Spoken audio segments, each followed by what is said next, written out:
When we think of George Washington, the image that usually comes to mind is the general, right? Or maybe the first president. But what if his most important legacy was something else? What if he was an architect, the guy who didn't just move into the presidency, but actually designed the whole thing from the ground up?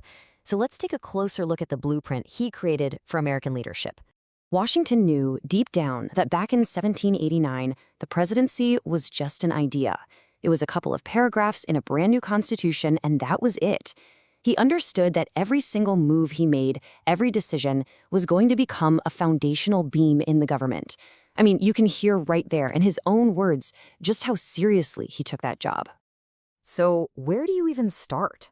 Well, Washington's first big design choices were all about setting the tone for the executive branch. How is a president supposed to act? What do people even call them? And these weren't little details. These decisions would end up defining the office for hundreds of years. And this, right here, this was the first huge debate. Believe it or not, Congress was kicking around titles like His Highness to make the office sound respectable. But Washington, he insisted on something simple, something Republican, Mr. President. And this wasn't just about what sounded nice. It was a powerful statement. He was deliberately rejecting the whole idea of European kings and queens, making it clear the president was a citizen, not a monarch. Here we see another one of his brilliant inventions. You see, the Constitution talks about executive departments, but it says nothing about a cabinet. Washington just created it. He brought in experts, guys like Jefferson and Hamilton, and he asked for their advice. This set a critical precedent. A president should get counsel from smart people, but, and this is the important part, the president alone has the final say. Okay, so you've got the style of the office figured out. What's next? You have to prove the building can actually stand up. Washington knew he had to show that this new federal government could actually govern.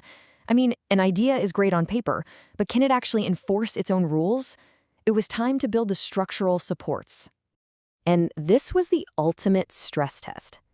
Farmers out in Pennsylvania started a rebellion over a federal tax on whiskey, and this was a direct challenge.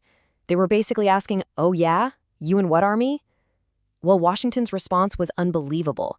He personally led a federal army to put down the rebellion. He proved, without a doubt, that federal law was the supreme law of the land. This was never just about whiskey. It was about power. But look, you can't just rule by force, right? You need a legal system, and that brings us to another piece of the federal structure. In 1789, the very same year he became president, Washington signed the Judiciary Act. This thing was a game changer. It didn't just establish the Supreme Court, it literally built the entire framework for our whole federal court system. And this visual just shows you perfectly how long-lasting that foundation was. On the left, you've got the 3 original circuits from 1790. And on the right, the 13 we have today. The system Washington signed into law was literally built to grow with the country, and it's been doing just that for more than 2 centuries. So, the government is solid at home, but what about the rest of the world? Washington now had to draw up the plans for how America would interact with other nations.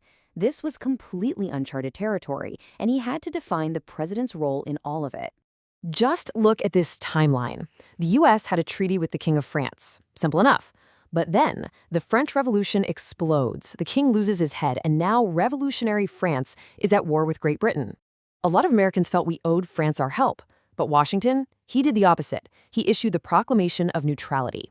This was a huge move. He single-handedly set the precedent that the president, not Congress, gets to steer the ship of U.S. foreign policy. And boy, did this decision kick off a firestorm.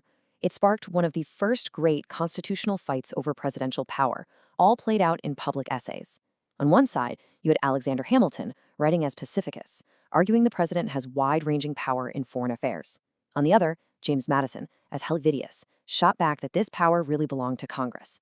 In the end, Washington's view, Hamilton's view, is the one that stuck, and it has shaped the presidency ever since. Washington's power plays didn't stop there.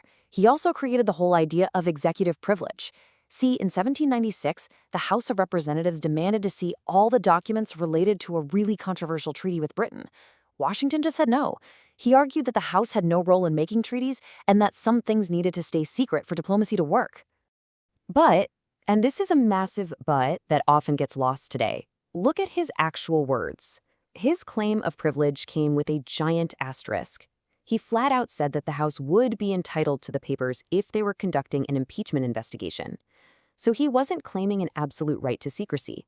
It was qualified. That's a detail that's incredibly important. All right, so we get to Washington's last act as president. And in a lot of ways, his decision to simply leave was his most powerful precedent of all. As he walked out the door, he left behind a set of final instructions, some warnings from the nation's chief architect. Think about it. By just stepping down after 2 terms, he established the peaceful transfer of power as the absolute bedrock of the American Republic. He could have been president for life, but he said no. That one act was a profound statement against the temptation of holding on to power forever. It was such a vital tradition that we eventually made it the law with the 22nd Amendment.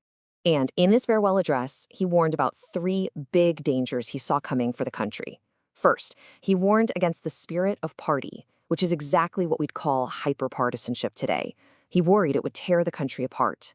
He also warned against sectionalism, those deep geographic divides like North versus South that would later explode into the Civil War. And finally, he warned us not to get tangled up in permanent foreign alliances, which he saw as a threat to our independence. So the building is still standing. The precedents Washington set are still the foundation of the American presidency. But his warnings? They're also echoing through a world today, louder than ever. He gave us the blueprint for the office, but he also gave us a list of the dangers that could bring the whole structure crashing down. And I guess the question for all of us is, are we paying attention to both?